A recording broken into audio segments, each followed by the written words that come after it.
Cinema ticket ದರವನ್ನ 200 ರು ಮಿತಿ ನಿಗದಿಗೊಳಿಸಲು ರಾಜ್ಯ ಸರ್ಕಾರ ಕರಡು ನಿಯಮವನ್ನ ಪ್ರಕಟಿಸಿ ಆಕ್ಷೇಪಣೆಯನ್ನ ಆಹ್ವಾನಿಸಿರುವಾಗಲೇ ತಮಿಳು ಚಿತ್ರರಂಗದ ಸೂಪರ್ ಸ್ಟಾರ್ ರಜನಿಕಾಂತ್ ಅವರ ಹೊಸ ಸಿನಿಮಾ ಕೂಲಿ ಟಿಕೆಟ್ ದರವನ್ನ 2000 ವರೆಗೂ ಕೂಡ ನಿಗದಿಪಡಿಸಿ ಮಾರಾಟ ಮಾಡಲಾಗಿದೆ. ಹೌದು, ರಾಜ್ಯದಲ್ಲಿ ಎಲ್ಲಾ ಸಿನಿಮಾಗಳಿಗೂ ಕೂಡ 200 ರು ಟಿಕೆಟ್ ದರವನ್ನ ನಿಗದಿಯಾಗಬೇಕು ಎಂಬಂತಹ ಸರ್ಕಾರದ ಪ್ರಸ್ತಾವನೆಯ ನಡುವೆ ಸೂಪರ್ ಸ್ಟಾರ್ ರಜನಿಕಾಂತ್ ನಟನೆಯ ಬಹುನಿರೀಕ್ಷಿತ ಕೂಲಿ ಸಿನಿಮಾದ ಟಿಕೆಟ್ ದರ ಗಗನಕ್ಕೆ ಏರಿಕೆಯಾಗಿದೆ.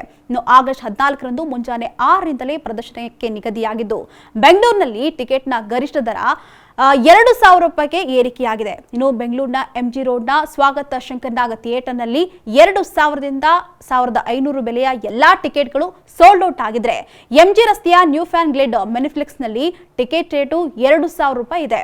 ಇನ್ನು ವಿಚಿತ್ರ ಅಂತ ಹೇಳಿದ್ರೆ ಕರ್ನಾಟಕ ಚಲನಚಿತ್ರ ವಾಣಿಜ್ಯ ಮಂಡಳಿಯ ಅಧ್ಯಕ್ಷರು ಕೆಲವು ದಿನಗಳ ಹಿಂದೆ ರಾಜ್ಯದಲ್ಲಿ ಎಲ್ಲಾ ಚಿತ್ರಗಳಿಗೂ ಕೂಡ 200 ರೂಪಾಯಿ ಟಿಕೆಟ್ ದರವನ್ನ ನಿಗದಿ ಮಾಡುವಂತೆ ಇತರ ಪದಾಧಿಕಾರಿಗಳೊಂದಿಗೆ ಸರ್ಕಾರಕ್ಕೆ ಬೇಡಿಕೆಯನ್ನ ಸಲ್ಲಿಸಿದ್ರು.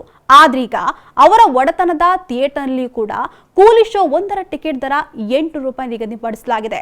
ಇನ್ನು ಉಳಿದಂತೆ 200 ರೂಪಾಯಿಯಿಂದ 2000 ವರೆಗೂ ಕೂಡ ಟಿಕೆಟ್ ದರವಿದ್ದು ಮುಂಜಾನೆ 6 ರಿಂದ 7ರ ಫಸ್ಟ್ ಡೇ ಫಸ್ಟ್ ಶೋ ದರ ಹಲವೆಡೆ 1000 ರೂಪಾಯಿಗಳಷ್ಟಿದೆ. ಇನ್ನು ಎಲ್ಲಾ ಟಿಕೆಟ್ಗಳು ಸೋಲ್ಡ್ ಔಟ್ ಆಗಿದ್ದು ಸರ್ಕಾರದ ರೂಲ್ಸ್ಗಳನ್ನ ಗಾಳಿಗೆ ತೋರಲಾಗಿದೆ.